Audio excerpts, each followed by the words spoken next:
Hey guys, welcome back to Chaos Core Tech. My name's Garrett and today we are going to be making the Iron Giant. Let's get started.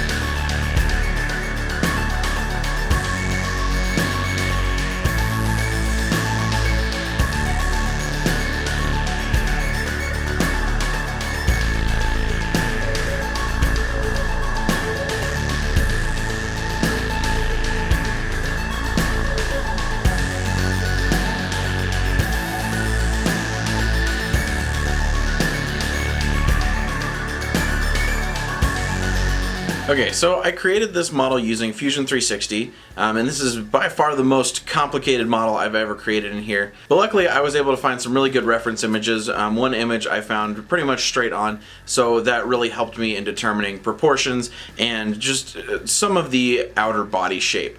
As you can see here, I'm just kind of going around the outline of the shape and tracing it with a sketch so I can extrude it out and then start to kind of form it into the shapes that they need to be. Now, some of the shapes on him are pretty straightforward, like his abs are pretty much just cylinders. They're squashed down and then layered in an accordion style, but there are other things that are much more complicated.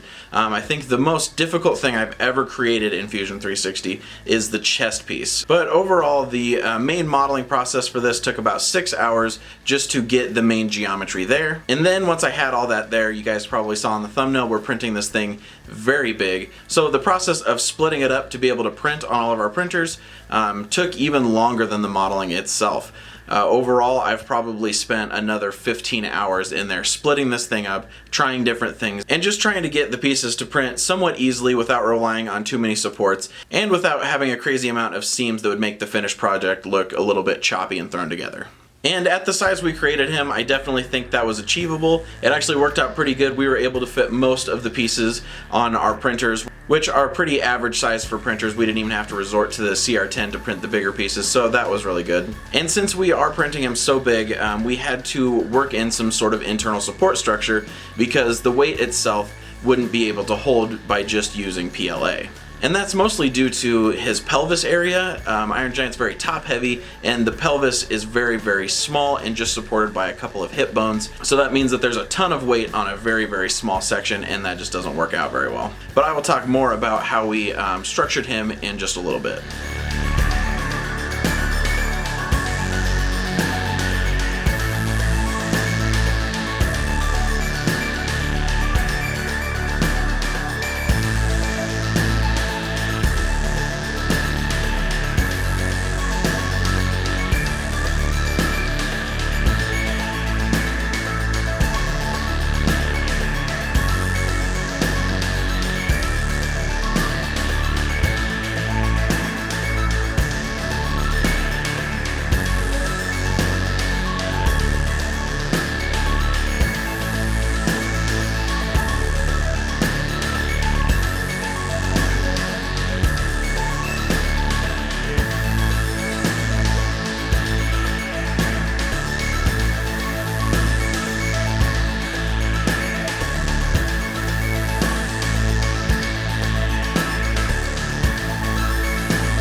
Okay, so now that the full thing is modeled, next up is slicing it for printing. Now, since we had to pose the Iron Giant, a lot of the pieces are in very strange orientations, so I had to flip a lot of them around to make them optimal to print. And if you go to the Thingiverse page, all of the files on there are in the exact orientation that I printed them, so you guys shouldn't have to worry about this. But if you're making a big project like this and you wanted to know the way that I went about it, I actually used Simplify 3D, and Simplify 3D actually has a lot of really great features that aren't necessarily related to printing. I often find myself using it as kind of a middleman program to just orient objects because it's very, very easy to do, and then export them out and do some processing in another program. But the feature that I actually used was, I believe it's called Place Surface on Bed. You basically click it, and then you can click any triangle on the object. As you hover over it, it'll highlight the triangles. And then you click on one of those triangles, and it'll place that surface flat on the bed. So say that you have a box shape and it's kind of oriented like that. You can select a triangle on this face right over here and it'll just snap it to the bed, and you know it'll be perfectly flat, and you don't have to worry about trying to figure out the angles yourself. It's extremely handy, and Iron Giant probably had upwards of 100 different pieces that I had to print, so I got a ton of use out of this feature. First of all, we knew that we weren't going to have time to have Chelsey finish this and paint it and everything like that, but luckily Iron Giant is pretty much 3 main colors and they're all shades of gray. So we just decided to print it in the colors that it needed. And since this is such a big project, we knew we were going to need a ton of filament for it. So we actually reached out on Twitter and just basically asked if there were any companies that were willing to be a filament sponsor for a giant project like this. And luckily we had quite a few companies reach out, but the one that we really wanted for this was Fillamentum. Now, if you've been watching me for any amount of time, you know that I love Fillamentum filament. If you look at my very last video, the Optimus Prime video, you'll know that we printed that almost entirely in Fillamentum filament, and we bought it ourselves. So this is a filament that we already know that we love, and we knew that they had colors that would match this almost perfectly. So when they were one of the ones that responded, we were very happy, and they sent us all the filament we needed for this. So I'm going to put a link down in the description to their website. They have a ton of great colors. It prints really well, and the prints that come out just have a look about them that I don't get from a lot of different filaments. So check them out in the description. I can definitely recommend them. But as for which filaments we used, Iron Giant, like I said, is basically 3 shades of gray. The very lightest color, which is by far the most abundant color, it's his main color, we used metallic gray. Then there were 2 darker shades that were used in various places around the body, but it was a much smaller amount. The medium gray shade, we actually used iron gray, and for the darkest gray shade, we used Vertigo gray. And I think they were about the perfect colors. Then for what printers we used, our plan was originally to use our Prusa MK3, but the filament arrived a little bit late, so we were already set a little bit behind there. So we ended up pushing back one of our other projects and using our Prusa MK2 and our Robo R2 to help print pieces for Iron Giant as well. Now each of these printers has different areas of strengths as far as different sides of the objects that look really good, and some printers are more prone to warping and things like that. For example, the Robo R2, the bed moves up and down instead of in and out, so there's not really any wobble, and where that comes in handy is some of the objects have a very tiny base and get bulky up towards the top, so when a bed's moving in and out, they tend to put a lot of stress on that and can pop off the bed. So with the Robo, where the bed's just moving down, that's much less of an issue. And then all the various features that the Mark III has, like the layer shift recovery, which actually did fire off a couple times during this process, and it was able to recover and finish the print, and you'd never know that it happened if you weren't standing there when it happened. So I'm sure it actually did happen times that we weren't there. So we were very glad to have that. And they have a filament out sensor, which we actually didn't need to use, but we were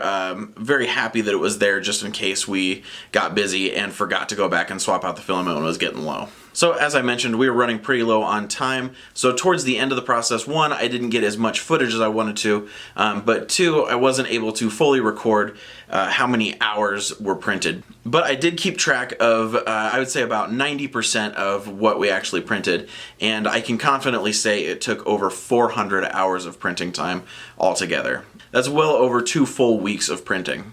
So thank God for multiple printers. And then as for how much filament we used, we ended up using 6 full spools of the metallic gray. We used 1 spool of the iron gray and then 1 spool of the Vertigo gray. Literally the only other thing we printed was just the actual eyeballs. We printed those in just some Hatchbox transparent PLA because we're gonna stick some lights behind the eyes. Now before we get into assembling this thing, there's one more thing we need. You guys saw the thumbnail. If you've seen Iron Giant, you know the scene we're going for. And in order to pull that off, we need Hogarth. So let's head over to ZBrush and make a tiny Hogarth.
Now we knew that Hogarth was going to be decently small and we needed him to look good, so we set him up to print on our Peopoly Moai.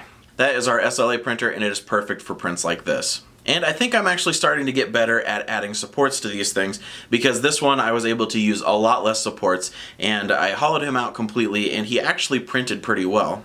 But this one we could not print in the colors. So after it was done printing, we washed it off in an alcohol bath just to get rid of any extra resin, things like that, broke off all the supports and set him up to cure in our UV bucket.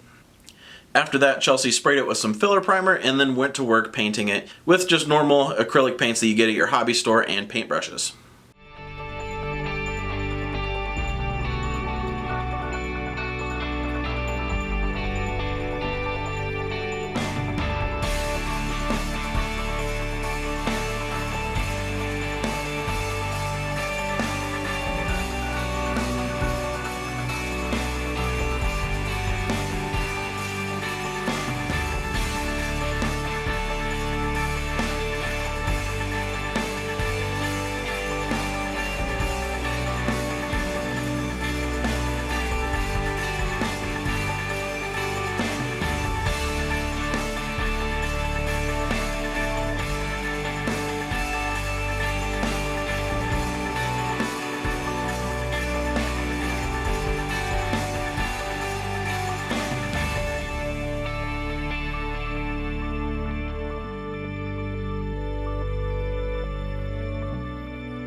So now the time has come to start assembling him, and this is extremely huge, so I knew that I was going to need a little extra supports. So when I was modeling this, I worked in areas to fit wooden dowels throughout the body. Then we enlisted the help of Chelsey's grandpa to help us cut up the wooden dowels at the right length, and we actually got a big wooden board for him to sit on. So we drilled holes through that and into the dowels just to give it as much support as humanly possible. There's also a dowel through his hips and 2 in his torso. I will try to do as best of a write-up as I can on the Thingiverse page with these files and give the exact dimensions of those dowels and stuff like that. So if anyone out there is crazy enough to try and recreate this, I'm going to try and guide you as much as I can to exactly what we did. As always, the link to the files for this will be down in the description. So now that we had the structure in place, the only thing left to do was to dress up the board a bit. It wouldn't have looked very good just to have a wooden particle board underneath of the Iron Giant and Hogarth, so we decided to match it to the scene as much as possible, and Chelsey actually put some snow there. Now originally she went with some clay to do this, just some like modeling clay, but Chelsey and I haven't used that much, so we were both very new to it, and we didn't end up doing it right, and when we came down in the morning after rolling it all out and everything, it had cracked completely. So from there, Chelsey actually works at a bakery, so she's used to using fondant and stuff for cakes, so she just ended up using fondant. She rolled it all out, got it all positioned, and then drug some little wheels through it to create tire tracks and a few footprints here and there. And I think it turned out really cool. It definitely looks like snow and it helps bring the whole piece together. Now I mentioned earlier that Chelsey did not paint this, but that does not mean that there was not any post-processing for this. There was actually a ton of post-processing we had to do, mostly in the form of gluing. And I say we, it was like 95% Chelsey and 5% me holding it in place and trying not to screw anything up. So what she did was use super glue for the parts that didn't need to be super sturdy. She would glue it and then she could use some accelerator to set it in place fast. But that kind of weakens the bond, so for the places that needed to be stronger, she used super glue in some places just to get it in the right position, and then went completely around the inside with a 2-part epoxy. Now these 2-part epoxies are much stronger, they just take quite a bit longer to set up, and we were able to hide almost all of it, so you won't see it on the outside, but the inside is just coated in epoxy, and that will end up giving it the extra strength it'll need to stay up on its own. Okay, before we show off the final thing, I want to show the clip that we were recreating here. Now, I'm sure most of you watching this have seen Iron Giant, and if you haven't, you definitely should. It's one of my favorite animated movies from when I was a bit younger. And you know, with every great animated movie, there's always that scene that will just bring you to tears, and this was definitely that scene.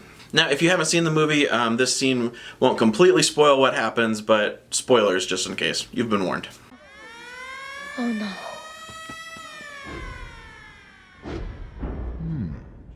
It's a missile. When it comes down, everyone will die. There it is!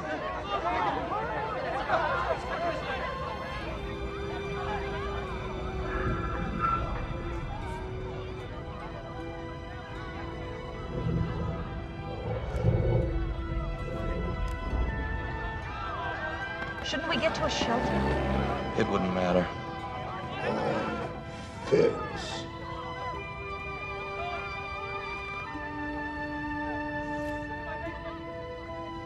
Giant? Hogarth. You stay. I go.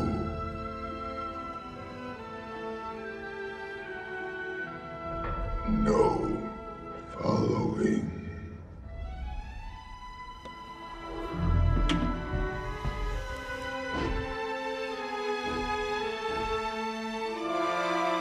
I love you.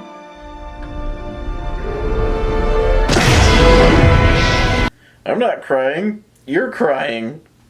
This scene holds tremendous weight, and it's the scene that everyone remembers because it's simultaneously one of the funniest moments in the show and one of the saddest.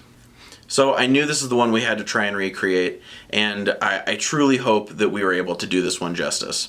So without further ado, here's the Iron Giant and Hogarth.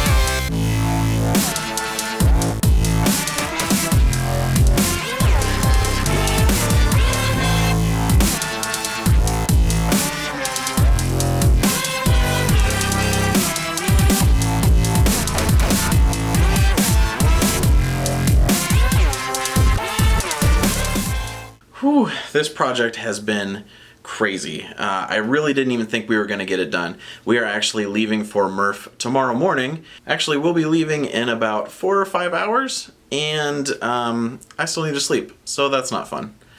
And we actually just put him together yesterday. So this one almost didn't happen, but in the end we were able to pull it off. So here we have the tiny little Hogarth. It should give you some sense of just how big this is. I know there was one of those pictures in there with me in it, so you can kind of see how big it is. It stands over 2 feet tall from the wooden base where his feet are to the top of him hunched over. And we actually figured it out. If he were to stand up from this position, he would stand over 4 feet tall. So I think that's pretty cool. And as I mentioned, we're going to be taking him to the Midwest Rep Festival 2018. So if you're going to be there, you'll be able to see this in person. And we wanted to add a couple more effects that really just kind of bring it together. And I'm sure you noticed in the showcase there, but his eyes actually light up. And for these, Chelsey just bought some fairy lights off of Amazon, and we kind of just taped them in the head. And this is that transparent PLA that I was talking about earlier. So all we have to do is flip a little switch in here, and then boom, he has lit up eyes. And I think that's a super cool effect. It really helps to bring it to life. And then one final touch, this is just a voice box. I will put a link in the description so you can see which one we use. We just ordered this off of Amazon, and I actually got this suggestion from Travis from Pyro Design. He used this in one of his Logos to Life projects. But basically we could just hook this up to the computer and record a sound. So I put the little audio clip on there of Iron Giant telling Hogarth to stay and that he's gonna go. And then I just created this little box with some speaker holes and stuff like that, and we're gonna put a little cone on there to hopefully make it just a little bit louder because it's a little quieter than I would like, but it's just to try and add to the effect a little bit. Okay guys, well you will definitely have to let me know what you guys think of this down in the description. It was a crazy process, and this is kind of all we've thought about for the past 2 months. But I definitely like to start doing a few more bigger projects like this. They definitely won't happen all the time because they take a pretty significant toll. But I think the end result is definitely worth it. So you'll have to let me know if you guys like this type of thing. I definitely like to get better at building internal structures so things kind of just go together better. So if you have any ideas for giant projects or specifically scenes from movies or TV shows that have a lot of emotional weight to them or are very powerful scenes, I really, really love those in movies and video games. So those are the type of things that I would love to recreate. Alright guys, well if you enjoyed this video, make sure you like, get subscribed, and share this video. And if you click that little bell icon down there, you can be notified whenever I upload new videos. And then I just wanted to say a huge thank you to my patrons. Without them, things like this would not be possible. This project definitely wouldn't have happened without their support. So if you guys want to help us create things like this, I will put a link to our Patreon down in the description. Alright guys, well, thank you very much for watching, and until next time, keep creating.